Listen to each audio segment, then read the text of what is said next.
Ganito dito sa Bay Area paggabi. Masyal kami.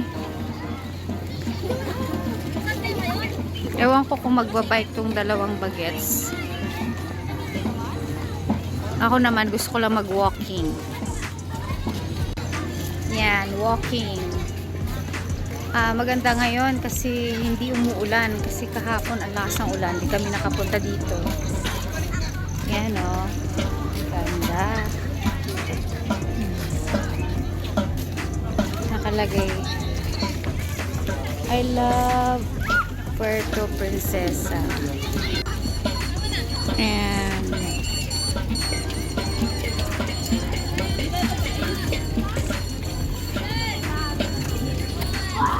ganyan po dito paggabi. Ayun na po yung dalawang bagets. Hindi ko alam po anong gagawin nila dito. Kung magbabike ba o maglalakad o kakain. Kasi ayan o. Maraming mga kainan dito. Yan. Para lang siyang ano, Bay Area. Ayun o. Yan yung mga iba dyan sila.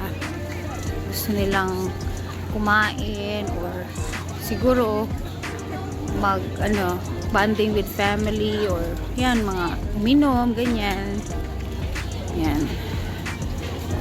Pero safe naman dito kasi nakita nyo, ayan, may mga pulis. Tsaka, bawal magkalat dito sa Palawan. So, dapat hindi ka nagtatapon or nagli-litter. Kaya mapapansin nyo, napakalinis, diba?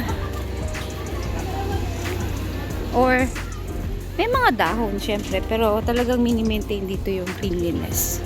At pag nahuli ka, may fine. So, pag nasa Palawan kayo, huwag kayo magli-litter.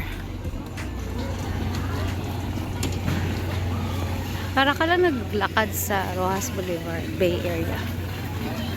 Ayan o. Nandun yan sa dulo.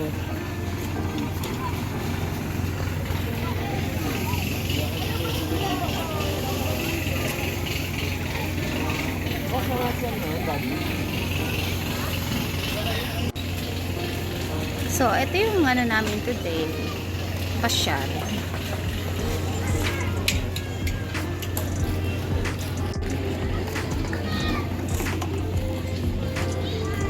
Yung dalawa. Walking. Eh, maliwanag masyado.